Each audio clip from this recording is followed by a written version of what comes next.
This bathroom shower was built in 1976, which is indicative to the double handle shower fixture.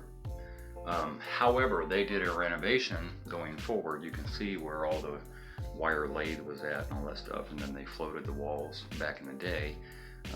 So yeah, it used to be that way, but as I came in here I noticed the screw heads are backerboard screw heads, and I'm like, no, that's not right. They didn't have those in '76. And then I noticed the Durock down here on the floor, so they didn't have that then either. So I'm not here to kind of disseminate all of the mistakes that were made, stuff like that, because I don't know when they did the renovation. I believe this is original sheetrock. So whoever did the renovation decided to take off all of the lathe and all that stuff, although they could have tied that in. They may have tied in new sheetrock. But regardless, I just want to kind of reiterate what I've said before on videos about not putting backerboard into your pan material. Another interesting thing is that the curb material was one 2x4 set up on its end, which is really weird. I've never seen that before. So like, it was almost a curbless shower because you got one 2x4 and then you have your shower pan material here. Which is really weird because the curb should have gone up at least 3 inches, as well as their shower pan material, which did go up 3 inches over their curb, but their curb wasn't as high as it should have been. So it's kind of a weird conundrum that they found themselves in. But more to the point, the reason I'm doing this video is that they put their backerboard, including into the curb. This is where the backerboard stopped. And then the backerboard, you can clearly see it all around the perimeter that's inside of the pan. And so what happens when you marry your curb material, and it didn't help that they had one 2x4 up here that was barely above the curb. It definitely didn't.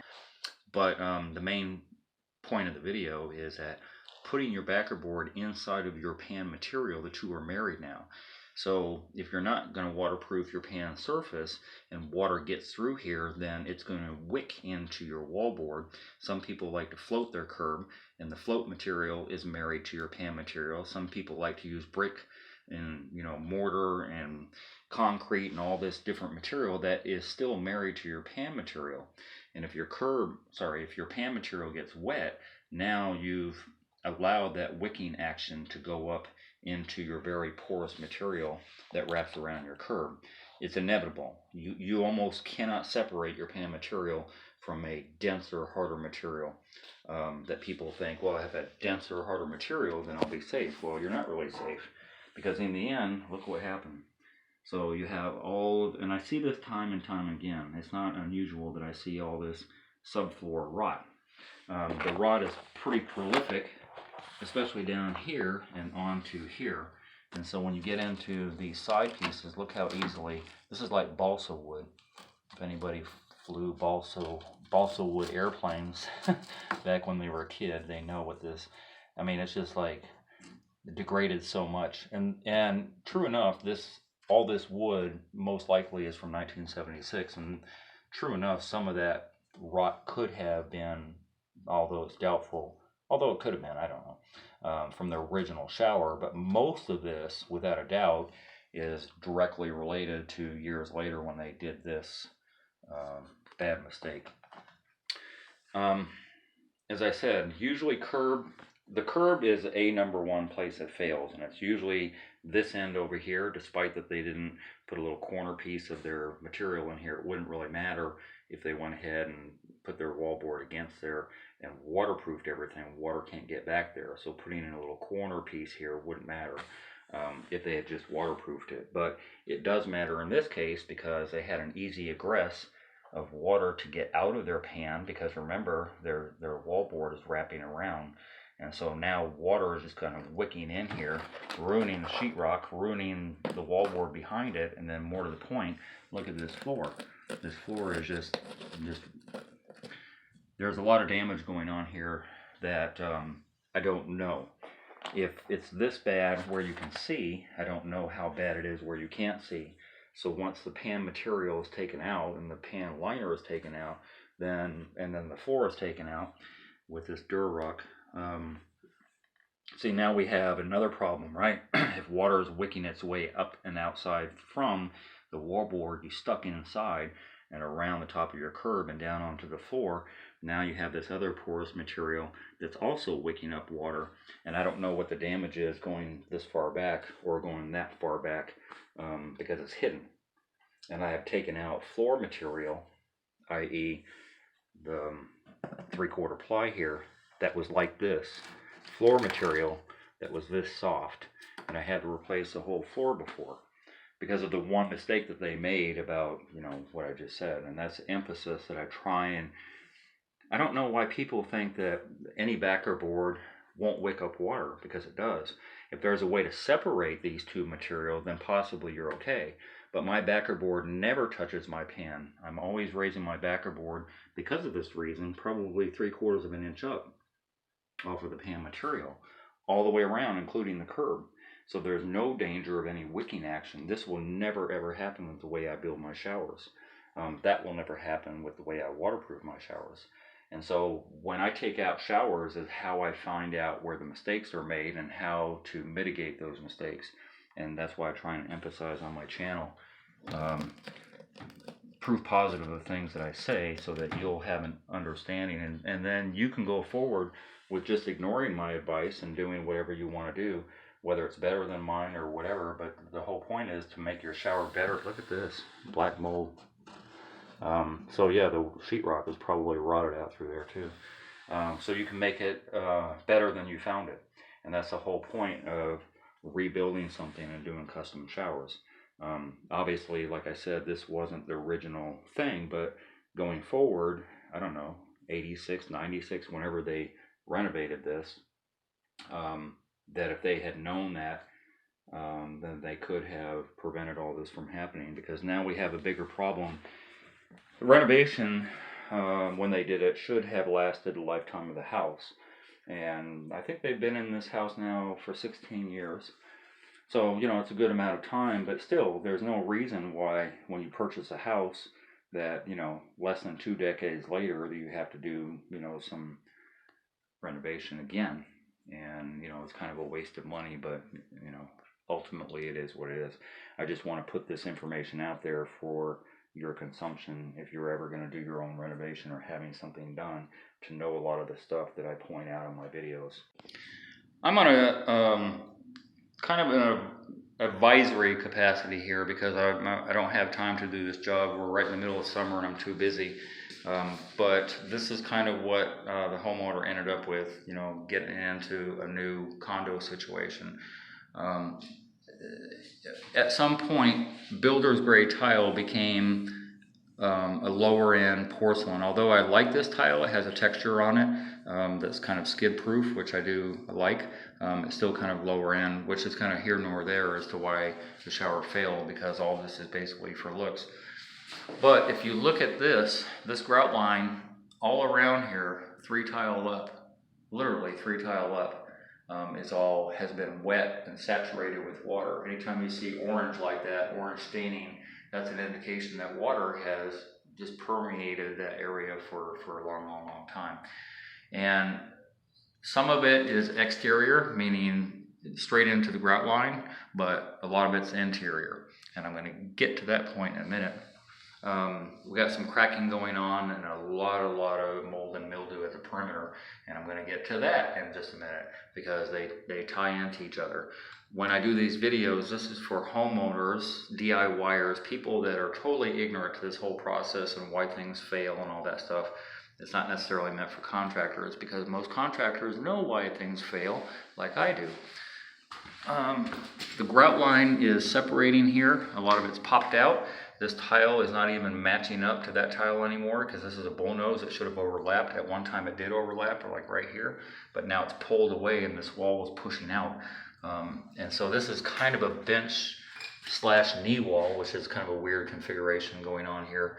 But there's a lot of stuff that build-wise I don't agree with. I don't think there should be a sliver cut between the 2 bullnose. I know why they did it, but there's other alternatives that they could have done to make it look nicer and all that. and despite that, this bench is sloped, and so is the top of the knee wall. The curb was sloped very, very slightly at one time, but now it's concaved, and it's concave for the same reason that I'm going to get in just a few minutes. And the same with this mold and mildew and all that stuff has a lot to do with exactly what I'm referring to. The separation in the corner, even though it was caulked in and all that stuff, is pulling away from itself, which is the other reason that I'm kind of holding off until now to show you what's going on. This is basically sheetrock, and the sheetrock has kind of gotten old and brittle, and it's not worth anything anymore. So they literally put sheetrock as their curb material on the top, which is kind of weird. I mean, you can clearly see this is grain board, and grain board has no place. It has absolutely no place on a curb.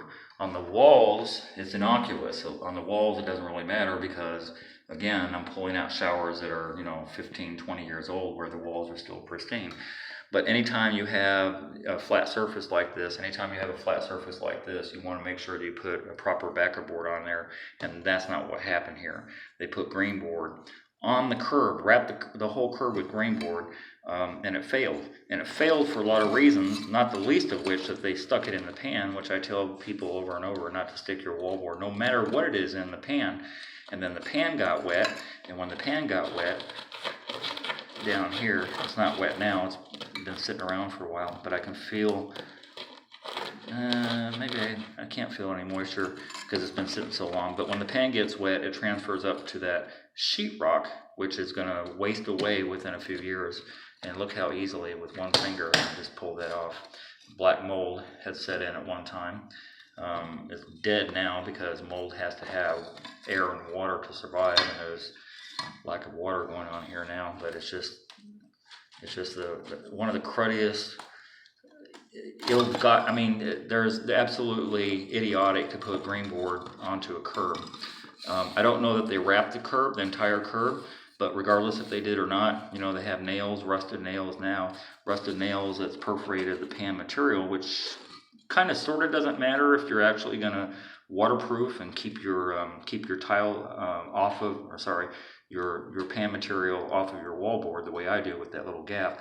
Then it almost doesn't matter that they did this, but it does matter that they didn't waterproof anything. Had they even used, which I would never do on a curb, but had they even used this and set it up here and then had their pan material here and their tile here so that the two don't touch, that would have at least given them some more years.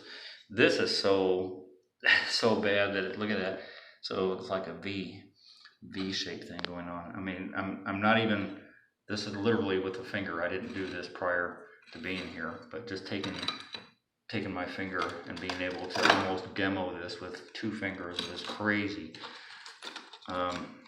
So this is definitely, if you ever see a contractor, if you're having one built or if you build it yourself, do not use a gypsum product.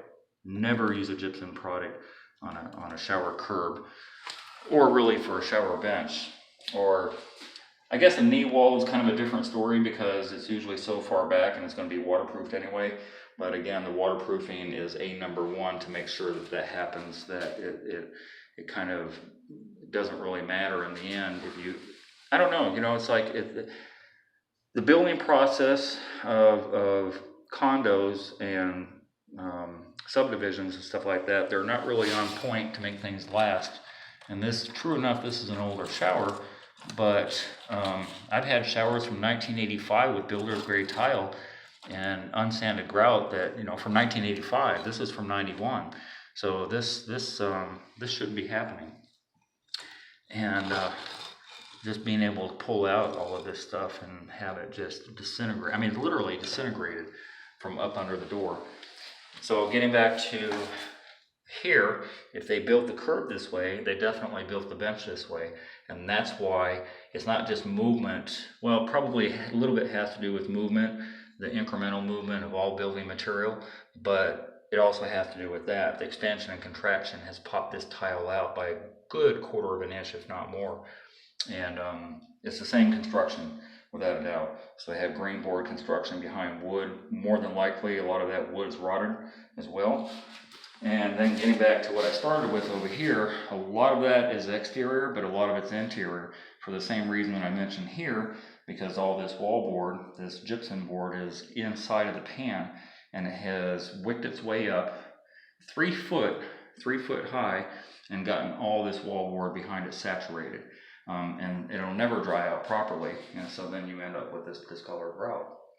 Because this is pristine up here, although it's still exposed to a lot of water, that water dries off, and that's why you still have nice looking grout going on here.